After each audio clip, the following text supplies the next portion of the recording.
আসসালামু আলাইকুম, স্বাগতম ইনসাইড টিভি সংবাদে। আমি মোহাম্মদ কিবরিয়া আজকের সব আন্তর্জাতিক খবর নিয়ে হাজির হয়েছি। শুরুতেই জানিয়ে দিব সংবাদ শিরোনাম, তারপর বিস্তারিত। নতুন দেশ নিয়ে ইসরায়েলের স্বীকৃতি, আরব দেশগুলোর প্রতিবাদ। ইউক্রেন যুদ্ধ অবসানের সমঝোতা খুব কাছাকাছি, বলেন ডোনাল্ড ট্রাম্প। ইয়েমেনের দক্ষিণাঞ্চলীয় মুকাল্লা বন্দরে সৌদি জোটের বিমান হামলা।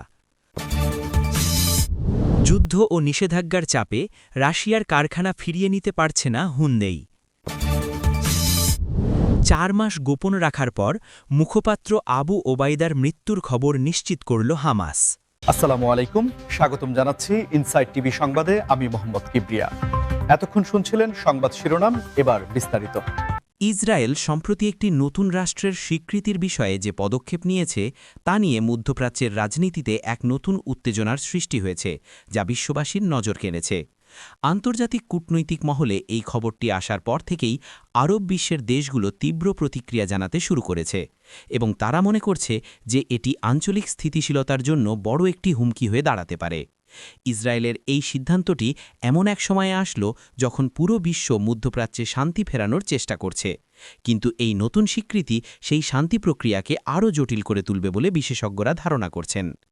বিভিন্ন আন্তর্জাতিক সংস্থার প্রতিবেদনে উঠে এসেছে যে আরব দেশগুলো ইতিমধ্যে তাদের কূটনৈতিকদের সাথে জরুরি বৈঠক করেছে এবং এই সিদ্ধান্তের বিরুদ্ধে ঐক্যবদ্ধ হওয়ার ঘোষণা দিয়েছে। আপনারা জানেন যে মধ্যপ্রাচ্যের রাজনীতি সবসময়ই অত্যন্ত স্পর্শকাতর এবং সেখানে যে কোনো দেশের নতুন স্বীকৃতি বা সীমানা পরিবর্তন নিয়ে বড় ধরনের বিতর্ক তৈরি হওয়া স্বাভাবিক। ইসরায়েলের পক্ষ থেকে দাবি করা হচ্ছে যে এই স্বীকৃতি তাদের কৌশলগত নিরাপত্তার জন্য জরুরি ছিল, তবে জর্ডান, মিশর এবং সৌদি আরবের মতো প্রভাবশালী দেশগুলো এই যুক্তি মানতে নারাজ। তারা মনে করছে এটি আন্তর্জাতিক আইনের পরিপন্থী এবং এর ফলে দীর্ঘমেয়াদী সংঘাতের সম্ভাবনা আরও বেড়ে যাবে। সাধারণ মানুষের মধ্যে এই নিয়ে মিশ্র প্রতিক্রিয়া দেখা দিচ্ছে এবং অনেকেই সোশ্যাল মিডিয়ায় তাদের মতামত শেয়ার করছেন। আপনারা যারা এই ভিডিওটি দেখছেন, আপনাদের কাছে এই বিষয়টি কেমন মনে হয়? ইসরায়েলের এই পদক্ষেপে কি মধ্যপ্রাচ্যে নতুন কোনো সংকটের সৃষ্টি হবে? আপনাদের মূল্যবান মতামত অবশ্যই নিচের কমেন্ট বক্সে জানান এবং এই ধরনের গুরুত্বপূর্ণ আপডেট পেতে আমাদের চ্যানেলটি সাবস্ক্রাইব করে পাশে থাকুন। এই সংবাদের গভীরে গিয়ে যদি আমরা দেখি, তবে বোঝা যায় যে এর পেছনে অনেক ভূরাজনৈতিক স্বার্থ কাজ করছে, যা হয়তো সাধারণ মানুষের চোখের আড়ালে থেকে যাচ্ছে। আন্তর্জাতিক সম্পর্ক বিশ্লেষকরা বলছেন যে এই স্বীকৃতি কেবলমাত্র একটি দেশের বিষয় নয়, বরং এটি পুরো অঞ্চলের শক্তি ভারসাম্যের একটি বড় পরিবর্তন হতে পারে। আরব লীগের পক্ষ থেকে একটি কড়া বিবৃতি দিয়ে জানানো হয়েছে যে তারা এই বিষয়টিকে জাতিসংঘে নিয়ে যাবে এবং বিশ্ব সম্প্রদায়ের কাছে এর প্রতিবাদ জানাবে। সব মিলিয়ে এই পরিস্থিতি বর্তমানে কোন দিকে মোড় নেয় তা দেখার জন্য আমাদের আরও কিছুদিন অপেক্ষা করতে হবে। ইউক্রেন ও রাশিয়ার মধ্যে দীর্ঘ সময় ধরে চলা রক্তক্ষয়ী যুদ্ধ অবসানের বিষয়ে একটি চমকপ্রদ তথ্য দিয়েছেন যুক্তরাষ্ট্রের সাবেক প্রেসিডেন্ট ডোনাল্ড ট্রাম্প, যা বর্তমানে বিশ্ব রাজনীতিতে আলোচনার কেন্দ্রবিন্দুতে পরিণত হয়েছে। ট্রাম্প দাবি করেছেন যে এই যুদ্ধ বন্ধের জন্য একটি সমঝোতা এখন খুবই কাছাকাছি পর্যায়ে রয়েছে এবং তিনি মনে করেন যে সঠিক মধ্যস্থতা থাকলে এটি খুব দ্রুতই সমাধান করা সম্ভব। ট্রাম্পের এই মন্তব্য এমন এক সময়ে এলো যখন ইউক্রেন এবং রাশিয়ার মধ্যে সংঘাতের তীব্রতা প্রতিদিন বাড়ছে এবং বৈশ্বিক অর্থনীতি এর প্রভাবে বিপর্যস্ত হয়ে পড়ছে। তিনি তার বক্তব্যে উল্লেখ করেছেন যে বর্তমান নেতৃত্বের ব্যর্থতার কারণেই যুদ্ধটি এত দীর্ঘস্থায়ী হয়েছে এবং তিনি যদি ক্ষমতায় থাকতেন বা সঠিক ভূমিকা পালন করতে পারতেন, তবে অনেক আগেই এর সমাধান হতো। এই বিষয়টি নিয়ে আন্তর্জাতিক সংবাদ মাধ্যমগুলোতে ব্যাপক বিশ্লেষণ চলছে যে ট্রাম্প আসলে কোন ধরনের সমঝোতার কথা বলছেন বা তার কাছে এমন কি জাদুকরী সমাধান আছে যা এই সংকট দূর করতে পারে। ডোনাল্ড ট্রাম্পের এই আত্মবিশ্বাস কি কেবল রাজনৈতিক কৌশল, নাকি পর্দার আড়ালে সত্যিই কোনো শান্তি আলোচনা চলছে তা নিয়ে জল্পনা কল্পনার শেষ নেই। এদিকে ইউক্রেন এবং রাশিয়া কোনো পক্ষই এখন পর্যন্ত সরাসরি এই সমঝোতার বিষয়ে স্পষ্ট কোনো বিবৃতি দেয়নি, তবে ট্রাম্পের এই অবস্থান ইউরোপীয় দেশগুলোর মধ্যে এক ধরনের চাঞ্চল্য তৈরি করেছে। আপনারা জানেন যে রাশিয়ার ওপর পশ্চিমা দেশগুলোর নিষেধাজ্ঞার কারণে সারা বিশ্বে জ্বালানি এবং খাদ্যের দাম অস্বাভাবিকভাবে বেড়েছে, তাই যে কোনো মূল্যে যুদ্ধের অবসান এখন সময়ের দাবি।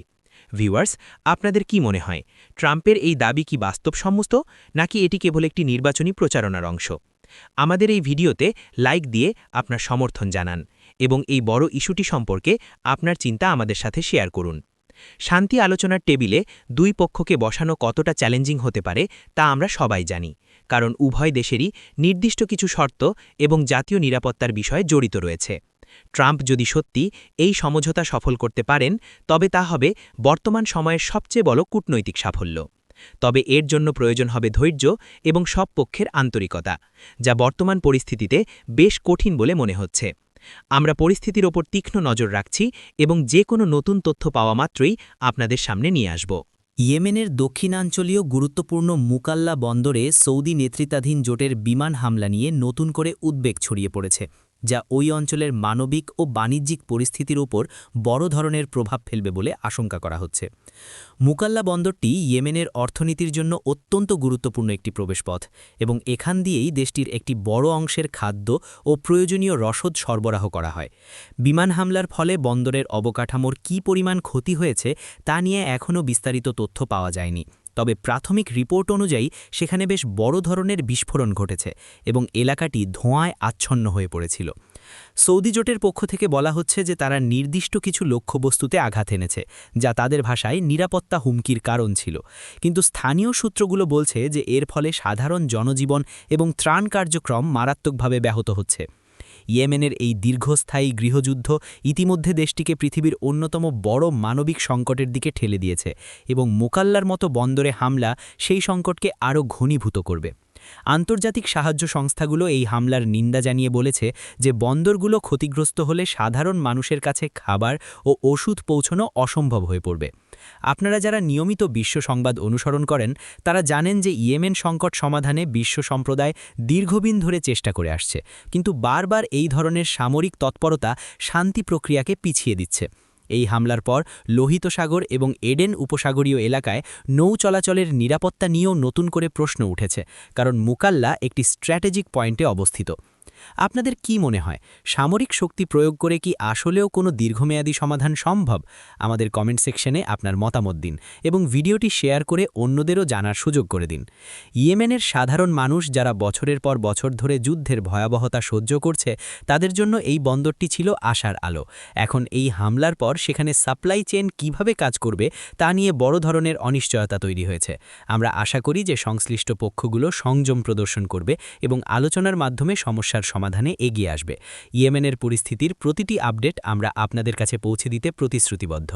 ইউক্রেন যুদ্ধ এবং রাশিয়ার ওপর আরোপিত পশ্চিমা দেশগুলোর নজিরবিহীন নিষেধাজ্ঞার চাপে পড়ে দক্ষিণ কোরীয় অটোমোবাইল জায়ান্ট হুন্ডাই তাদের রাশিয়ার কারখানাগুলো আর আগের মতো ফিরে নিতে পারছে না, যা বিশ্ব অটোমোবাইল বাজারে একটি বড় খবর। একটা সময় ছিল যখন রাশিয়ায় হুন্ডাইয়ের বিশাল বাজার ছিল এবং তাদের কারখানাগুলো থেকে বছরে লক্ষ লক্ষ গাড়ি উৎপাদিত হতো, কিন্তু বর্তমান বৈশ্বিক পরিস্থিতি সব হিসাব পাল্টে দিয়েছে। নিষেধাজ্ঞার কারণে হুন্ডাই তাদের কার্যক্রম পুরোপুরি সচল রাখতে পারছে না এবং সেখানে থাকা তাদের বিশাল বিনিয়োগ এখন অনিশ্চয়তার মুখে পড়েছে। কোম্পানিটি কয়েকবার চেষ্টা করেছে তাদের সম্পদগুলো কোনোভাবে রক্ষা করতে বা স্থানীয় অংশীদারদের কাছে হস্তান্তর করতে, কিন্তু আইনি জটিলতা এবং আন্তর্জাতিক নিষেধাজ্ঞার কড়াকড়ি সেই পথ বন্ধ করে দিয়েছে। হুন্ডাই কর্তৃপক্ষ জানিয়েছে যে তারা দীর্ঘ সময় ধরে রাশিয়ায় তাদের অবস্থান ধরে রাখার চেষ্টা করেছিল, কিন্তু যুদ্ধের স্থায়িত্ব এবং নিষেধাজ্ঞার পরিধি বাড়তে থাকায় তাদের কারখানাগুলো এখন কার্যত পরিত্যক্ত হওয়ার পথে। এটি কেবল হুন্ডাইয়ের জন্য নয়, বরং বিশ্বজুড়ে যারা রাশিয়ায় ব্যবসা করছিল তাদের সবার জন্যই একটি সতর্কবার্তা। এই অর্থনৈতিক চাপের ফলে রাশিয়ার সাধারণ মানুষ যেমন আধুনিক প্রযুক্তির গাড়ি থেকে বঞ্চিত হচ্ছে, তেমনি হুন্ডাইয়ের মতো বড় কোম্পানিগুলো বিশাল আর্থিক ক্ষতির সম্মুখীন হচ্ছে। বন্ধুরা, কর্পোরেট দুনিয়ার এই পরিবর্তনগুলো আমাদের দৈনন্দিন জীবনেও প্রভাব ফেলে, তাই এসব বিষয়ে সচেতন থাকা জরুরি। আপনারা যদি অটোমোবাইল ইন্ডাস্ট্রি বা গ্লোবাল ইকোনমি নিয়ে আগ্রহী হন, তবে আমাদের চ্যানেলটি সাবস্ক্রাইব করে রাখুন। হুন্ডাই এখন বিকল্প বাজার হিসেবে ভারত বা দক্ষিণ পূর্ব এশিয়ার দেশগুলোতে তাদের মনোযোগ সরানোর পরিকল্পনা করছে, তবে রাশিয়ার মতো বড় একটি বাজার হারানো তাদের বার্ষিক আয়ের ওপর বড় প্রভাব ফেলবে। যুদ্ধের ফলে সরবরাহ চেইন যেভাবে ভেঙে পড়েছে, তাতে কবে নাগাদ পরিস্থিতি স্বাভাবিক হবে তা কেউ নিশ্চিত করে বলতে পারছে না। কোম্পানিটি এখনও রাশিয়ার কারখানাগুলোর বিষয়ে চূড়ান্ত কোনো সিদ্ধান্তে পৌঁছাতে পারেনি, কারণ তারা আশা করছে যে যদি কোনোভাবে পরিস্থিতির উন্নতি হয়, কিন্তু বর্তমান ভূরাজনৈতিক প্রেক্ষাপটে সেই সম্ভাবনা খুবই ক্ষীণ বলে মনে হচ্ছে। এই পুরো বিষয়টি প্রমাণ করে যে যুদ্ধ কেবল রণাঙ্গনেই সীমাবদ্ধ থাকে না, এর প্রভাব ব্যবসা বাণিজ্য এবং সাধারণ মানুষের কর্মসংস্থানেও সমানভাবে পড়ে। দীর্ঘ ৪ মাস ধরে রহস্যজনক নীরবতা পালনের পর অবশেষে হামাস তাদের অন্যতম প্রভাবশালী মুখপাত্র আবু ওবায়দার মৃত্যুর খবরটি নিশ্চিত করেছে, যা এই মুহূর্তে পুরো মধ্যপ্রাচ্যের রাজনৈতিক অঙ্গনে এক বিশাল আলোড়ন তৈরি করেছে। আবু ওবায়দা ছিলেন হামাসের মিডিয়া উইংয়ের প্রধান মুখ এবং তার কণ্ঠস্বর ও ভিডিও বার্তাগুলো সারা বিশ্বের মানুষের কাছে পরিচিত ছিল। বিশেষ করে সংঘাতের সময় তার বক্তব্যগুলো অত্যন্ত গুরুত্বপূর্ণ ভূমিকা পালন করত। গত ৪ মাস ধরে তাকে কোনো ভিডিও বা অডিও বার্তায় দেখা না যাওয়ায় বিভিন্ন মহলে তার অবস্থান নিয়ে গুঞ্জন তৈরি হয়েছিল এবং অনেকেই ধারণা করেছিলেন যে তিনি হয়তো বড় কোনো হামলায় আহত বা নিহত হয়েছেন। হামাসের পক্ষ থেকে এতদিন বিষয়টি গোপন রাখা হয়েছিল, সম্ভবত কৌশলগত কারণে বা সংগঠনের মনোবল বজায় রাখার জন্য। তবে এখন আনুষ্ঠানিকভাবে এই ঘোষণাটি আসার পর তাদের পরবর্তী পদক্ষেপ কী হবে তা নিয়ে জল্পনা তুঙ্গে। আবু উবায়দাকে হামাসের প্রতিরোধের প্রতীক হিসেবে দেখা হতো, তাই তার চলে যাওয়া সংগঠনের জন্য একটি বড় ক্ষতি হিসেবে বিবেচিত হচ্ছে। তবে হামাসের সূত্রগুলো বলছে যে একজন নেতার মৃত্যুতে তাদের লক্ষ্য বা উদ্দেশ্য থেমে যাবে না এবং তারা তাদের কার্যক্রম চালিয়ে যাবে। আন্তর্জাতিক সংবাদ মাধ্যমগুলো এই খবরটি প্রচার করার পর থেকেই ইসরায়েল এবং অন্যান্য প্রতিবেশী দেশগুলোর নিরাপত্তা ব্যবস্থা আরও জোরদার করা হয়েছে, কারণ এই খবরের প্রতিক্রিয়ায় নতুন করে কোনো উত্তেজনার সৃষ্টি হতে পারে। আপনারা যারা নিয়মিত এই খবরগুলো অনুসরণ করেন তারা জানেন যে আবু ওবায়দার প্রতিটি বক্তব্য কতটা গুরুত্বের সাথে নেওয়া হতো। এখন তার স্থলাভিষিক্ত কে হবেন বা হামাস তাদের প্রচারণার কাজ কিভাবে এগিয়ে নেবে সেটি এখন দেখার বিষয়। আমাদের এই ভিডিওটি যদি আপনাদের কাছে তথ্যবহুল মনে হয় তবে একটি লাইক দিতে ভুলবেন না। আপনার কি মনে হয় আবু ওবায়দার অনুপস্থিতি হামাসের যোগাযোগ কৌশলে কোনো বড় প্রভাব ফেলবে? কমেন্টে আপনার বিশ্লেষণ আমাদের জানান। ৪ মাস ধরে এই খবরটি গোপন রাখার পেছনে হামাসের কী ধরনের রাজনৈতিক বা সামরিক কৌশল থাকতে পারে তা নিয়ে প্রতিরক্ষা বিশ্লেষকরা চুলচেরা বিশ্লেষণ করছেন। আমরা এই ঘটনার পরবর্তী আপডেটগুলো আপনাদের কাছে দ্রুত পৌঁছে দেওয়ার চেষ্টা করব। ধন্যবাদ আমাদের সাথে থাকার জন্য এবং আজকের বিস্তারিত সংবাদটি শোনার জন্য।